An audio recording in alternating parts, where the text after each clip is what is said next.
And for an instant audit on all this, let's bring in Ron DeVary, as the founder and CEO of NewOak Capital, and we also have Mark Lloyd from Atlanta, founder and president of the Lloyd Group. Mark, let me go to you first on the question of AIG bonuses and the fact that we're still talking about it. To what extent are you, A, interested, and B, does a story like this still matter to you? It does, because I'm interested, because I'm a taxpayer, so I'm a partial owner of AIG. True, so good point. because of that, I'm interested. I'm interested in it. What's the sad part about this? But this is, hey, they made stupid decisions that caused them to get in this situation. But they've been selling off some of their good, companies just to make this money back. I don't have a problem with them holding back the bonuses at this point. I know what they're trying to do is just clear out the books, get it all done by the end of the year, start fresh, and that's what it's all about. Get the taxpayers all paid back. That's the most important issue for the consumer, and I think they're doing the right thing. What do you think, Ron?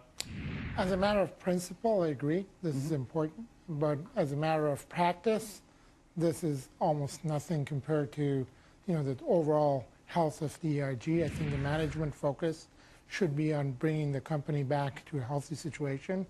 And issues of compensation in the contract between the company and its employees actually affect the loyalty of the employees going forward, whether you're going to be able to attract the best talent. What about Ben Moshe's job then, and what he's? I mean, they had two big sales in recent weeks, and bringing in decent amount of money to pay. I think they freed up something like, when you take the stock out, they freed up something like, what was it, $32 billion in cash? Sure. So on their way to paying back the government, what do you make of the job he's done? Oh, he's done a great job. I mean, Bob is a very experienced manager. He's done a great job at MetLife in terms of bringing that company up to where it did. And I think he's a guy that actually gets the trust of the employees. So if anybody is able to change the morale, one of the biggest issues at AIG right now is the morale of the employees. Yeah. And you cannot function as a company that size without having. It'll be much smaller, by the way. When he's done with it. But I think the group will be very. Once they get out of the government ownership, I think you will find a lot more motivated employees, and they would be able to actually get back on the horse, and maybe perhaps get some of that back through acquisition if they do well. When all this is said and done, Mark, when it's all over, when I don't know when that is, but when we're writing the story of AIG, will it look any different than as angry as people are now and everything else? Will there be is there a different chapter that's still waiting to be written? What will it look like, do you think?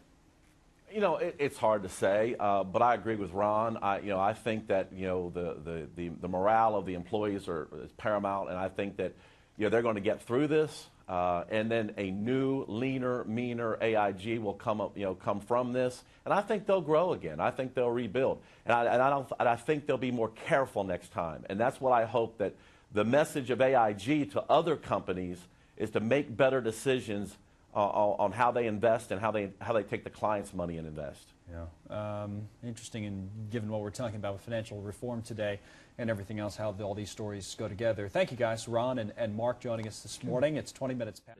Let's go to the .com chat this morning, see what everybody's talking about. I don't know if NewOak will be filling out their, Ron will have to get over to work, make sure everybody's focused on markets as opposed to filling out their brackets today, which I'm sure will take up a little time before things open up. But boy, there's a lot going. We've talked about Dodd's thing, the financial reform, health care, they're trying to get the votes. But this Moody's story we haven't touched on this hour yet, the idea that the United States and the United Kingdom might have their AAA credit ratings in jeopardy at some point, according to the latest report from Moody's, which doesn't necessarily, of course, doesn't downgrade them, but brings up that possibility. What did you make of that?